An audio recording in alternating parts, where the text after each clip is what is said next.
ನಮಸ್ಕಾರ. ಚಿಲಿಪಿಲಿ ಕನ್ನಡ ಚಾನೆಲ್ನ 73ನೇ ವಿಡಿಯೋಗೆ ಸ್ವಾಗತ.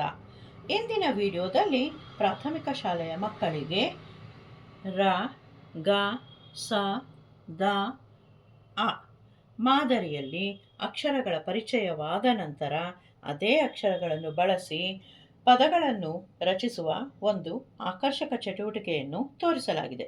ವಿಶೇಷವಾಗಿ ಈ ಚಟುವಟಿಕೆಯನ್ನು ಕ್ಲಾಸ್ ವರ್ಕ್ ಪುಸ್ತಕದಲ್ಲಿ ಹೇಗೆ ಮಾಡಿಸಬಹುದು ಎಂಬುದನ್ನು ವಿವರಿಸಲಾಗಿದೆ. ಕ್ಲಾಸ್ ವರ್ಕ್ನ ಒಂದು ಹಾಳೆಯಲ್ಲಿ ರ, ಗ, ಸ, ದ, ಅ ಅಕ್ಷರಗಳನ್ನು ಬರೆಸಬೇಕು.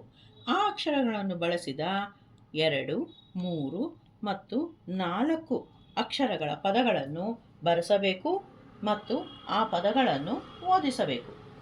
ಇದೇ ಪದಗಳನ್ನು ಬಳಸಿ ಇನ್ನೊಂದು ಚಟುವಟಿಕೆಯನ್ನು ಮಕ್ಕಳ ಕೈಯಲ್ಲಿ ಆಕರ್ಷಕವಾಗಿ ಈ ರೀತಿ ಮಾಡಿಸಬಹುದು.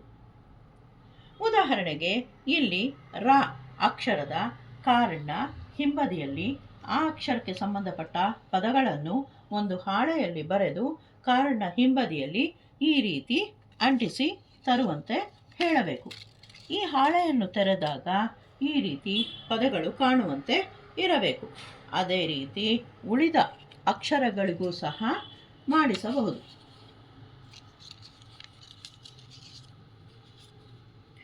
ಈ ರೀತಿ ಮಕ್ಕಳ ಕೈಯಿಂದಲೇ ಮಾಡಿಸಿದಾಗ ರಗಸದ ಅ ಮಾದರಿಯಲ್ಲಿ ಅಕ್ಷರಗಳನ್ನು ಮತ್ತು ಅದರ ಪದಗಳನ್ನು ಬೇಗ ಕಲಿಯುತ್ತಾರೆ ಮತ್ತು ಜ್ಞಾಪಕದಲ್ಲಿ ಇಟ್ಟುಕೊಳ್ಳುತ್ತಾರೆ. ಇನ್ನೊಂದು ಚಟುವಟಿಕೆಯಾದ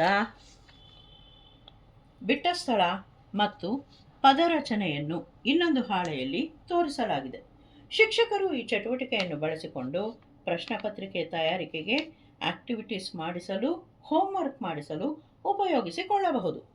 ಈ ಚಾನಲ್ನಲ್ಲಿ ಬರುವ ವಿಡಿಯೋಗಳು ಶಾಲೆಯ ಮಕ್ಕಳಿಗೆ ಮತ್ತು ಶಿಕ್ಷಕರಿಗೆ ತುಂಬ ಉಪಯುಕ್ತವಾಗಿದೆ. ಪೋಷಕರೂ ಸಹ ತಮ್ಮ ಮಕ್ಕಳಿಗೆ ಕನ್ನಡ ಜ್ಞಾನವನ್ನು ಹೆಚ್ಚಿಸುವುದಕ್ಕೂ ಸಹ ಬಳಸಿಕೊಳ್ಳಬಹುದು. ದಯವಿಟ್ಟು ಎಲ್ಲ ವಿಡಿಯೋಗಳನ್ನು ನೋಡಿ ಸಬ್ಸ್ಕ್ರೈಬ್ ಮಾಡುವ ಮೂಲಕ ಪ್ರೋತ್ಸಾಹಿಸಿ.